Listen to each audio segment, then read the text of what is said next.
اعوذ باللہ من الشیطان الرجیم بسم اللہ الرحمن الرحیم رب اشرح لی صدری ویسر لی امری واحلل عقدۃ من لسانی یفقہوا قولی رب زدنی علما۔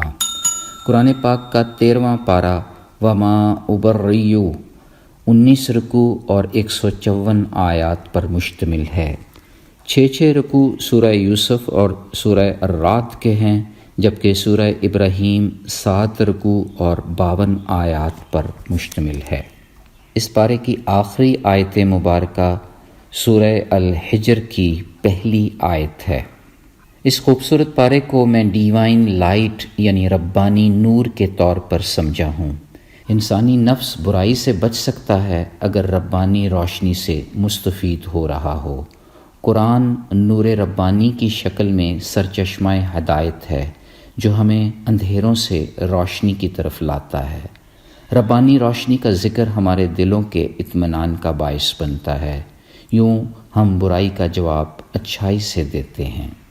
پہلے رکوع میں حضرت یوسف علیہ السلام کے توسط سے یہ واضح کیا جا رہا ہے کہ انسان کا نفس تو بدی پر اکساتا ہے، مگر جس پر اللہ تعالیٰ کی رحمت ہو وہ بچ جاتا ہے۔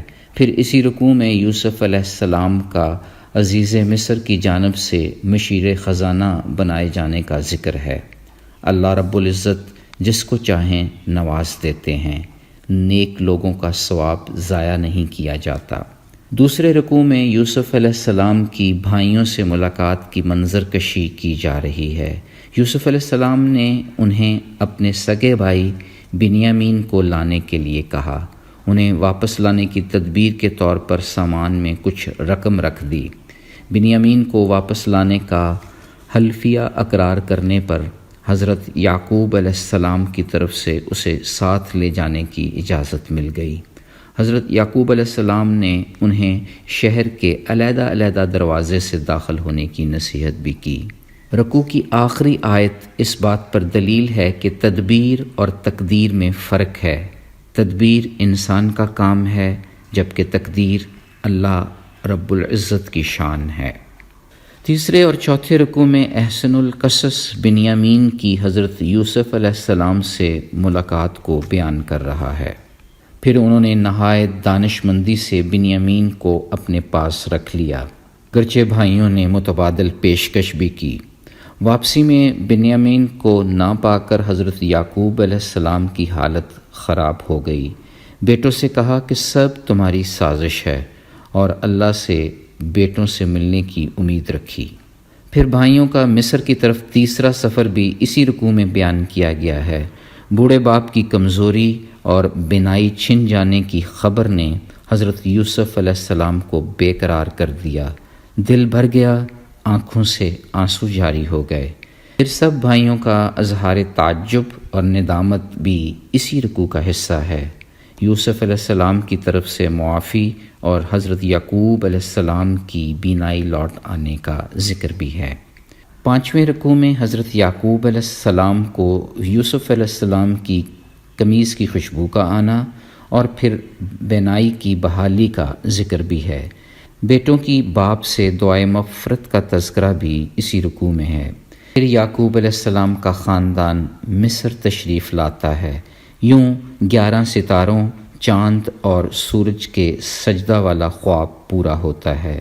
یوسف علیہ السلام کی اسلام پر ایک جامع دعا بھی اسی رکوع میں ہے۔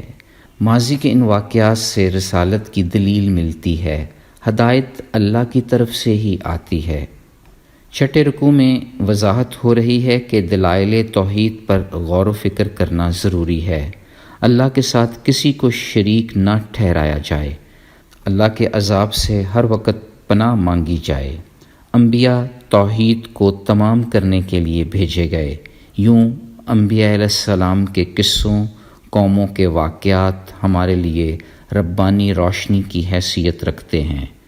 عقل والوں کے لیے اس میں نشانیاں ہیں۔ اس پارے کا 7واں رکوع سورہ الرعد کا آغاز کر رہا ہے، جس میں واضح کیا جا رہا ہے کہ قرآن کریم میں ذرہ برابر بھی شک نہیں۔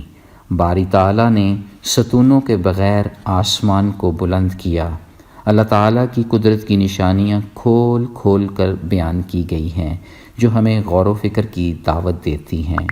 ربانی نور کی جھلک تو یہ ہے کہ باری تعالیٰ ظلم کے باوجود لوگوں کو معاف کرنے والا ہے۔ 8ویں رکوع میں واضح ہو گیا کہ غیب کی باتیں صرف اللہ ہی جانتا ہے، اس کا علم لامحدود ہے۔ ہر انسان کی حفاظت کے لیے 2 فرشتے معمور ہیں جو آفات سے بچاتے ہیں۔ یہ ربانی روشنی بھی مل گئی کہ اللہ تعالیٰ کسی قوم کی حالت اس وقت تک نہیں بدلتا جب تک کہ وہ خود اپنی حالت نہ بدلیں، اور یہ کہ بجلی اور بادل بھی اللہ تعالیٰ کی حمد و ثنا بیان کرتے ہیں۔ کائنات کی ہر چیز اللہ رب العزت کے سامنے سجدہ ریز ہے۔ ایک اللہ کی عبادت کرنے والے نور ہدایت آنکھوں اور دل کی بینائی رکھنے والوں کی طرح ہیں۔ ایک خوبصورت منطق بھی اس رکوع کی وضاحت کر رہی ہے کہ جیسے بارش کا پانی وادیوں میں ٹھہر جاتا ہے، ایسے ہی مومنوں کے دلوں میں قرآن ٹھہر جاتا ہے۔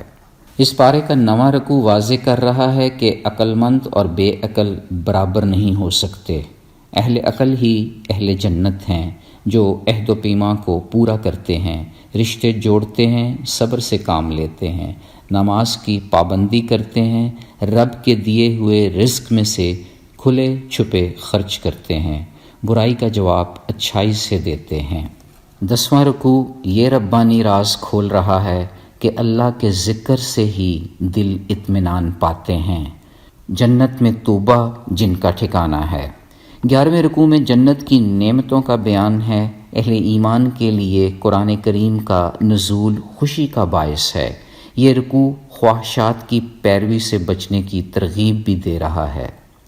پھر اس پارے کا 12واں رکوع اور سورہ الرعد کا 6 یعنی آخری رکوع انبیاء کی بشریت اور تقدیر کو بیان کر رہا ہے۔ عذاب دینا اللہ تعالیٰ کے اختیار میں ہے، مگر مومنین کا انجام ہمیشہ شاندار ہوتا ہے۔ پھر اس پارے کا 13واں رکوع اور سورہ ابراہیم کا پہلا رکوع واضح کر رہا ہے کہ قرآن مجید ربانی نور کی صورت ہدایت کا سرچشمہ ہے، اندھیروں سے روشنی کی جانب لاتا ہے۔ موسیٰ علیہ السلام کی بعثت اور ان کا اپنی قوم کو واعظ اسی صورت میں بیان کیا گیا ہے۔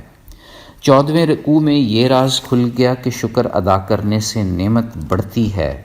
رسول بھی ہماری طرح انسان ہی ہیں، لیکن اللہ اپنے بندوں میں جس پر چاہتا ہے احسان کرتا ہے۔ 15ویں رکوع میں انبیاء علیہ السلام کو فتح کی بشارت دی جا رہی ہے۔ زمین و آسمان کو بہترین تدبیر میں پیدا کیا گیا۔ 16ویں رکوع میں نیک اعمال کرنے والوں کے بہترین انجام کی بشارت دی جا رہی ہے۔ دنیا اور آخرت میں اپنی بات پر قائم رہنا ایسے ہی نیک لوگوں کا شیوا ہے۔ 17ویں رکوع میں اللہ تعالیٰ کی نعمتوں کا بیان ہے، نماز اور خیرات کا حکم ہے۔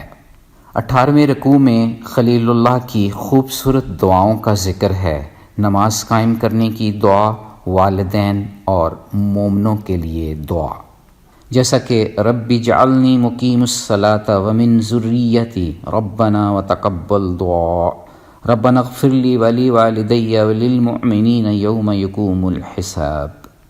19واں رکوع سبق دے رہا ہے کہ اللہ تعالیٰ نے ظالموں کو ڈھیل دی ہوتی ہے۔ اللہ رب العزت وعدہ خلافی نہیں کرتے۔ مزید واضح ہو گیا کہ قرآن پاک سرچشمہ ہدایت ہے۔ اس پارے کا مختصراً خلاصہ یہ ہے کہ ربانی نور انسانیت کے لیے ہدایت کا سرچشمہ ہے جو خالص رب کی رضا اور چاہت سے نصیب میں آتا ہے۔ احسن القصص اور دوسرے انبیاء کے قصے ربانی روشنی کی حیثیت رکھتے ہیں، عقل والوں کے لیے جس میں نشانیاں ہیں جو ہمیں غور و فکر کی دعوت دیتی ہیں۔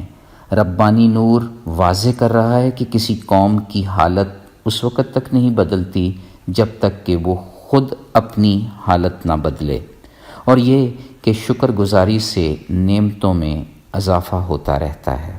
تو پھر آئیں خلوص دل سے اللہ کے حضور یہ دعا کرتے ہیں کہ وہ ہمیں ہدایت عطا فرما دے، دل کی بینائی عطا کر دے، قرآن ہمارے دلوں میں ایسے ٹھہر جائے جیسے بارش کا پانی وادیوں میں ٹھہر جاتا ہے۔ یا رب ہمارے دل تیرے ذکر سے اطمینان پائیں۔ یا اللہ ہمیں عہد و پیمان پورا کرنے، صلہ رحمی کرنے اور اپنے دیے ہوئے رزق میں سے خرچ کرنے کی توفیق عطا فرما۔ یا کریم مولا ہمیں اپنا شکر گزار بندہ بنا لے، اور یہ کہ ہم برائی کا جواب ہمیشہ نور ربانی کی روشنی میں اچھائی سے دیں۔ آمین یا رب العالمین۔ سبحان ربک رب العزت عما یصفون وسلام علی المرسلین والحمد للہ رب العالمین۔ فی امان اللہ۔ اللہ حافظ۔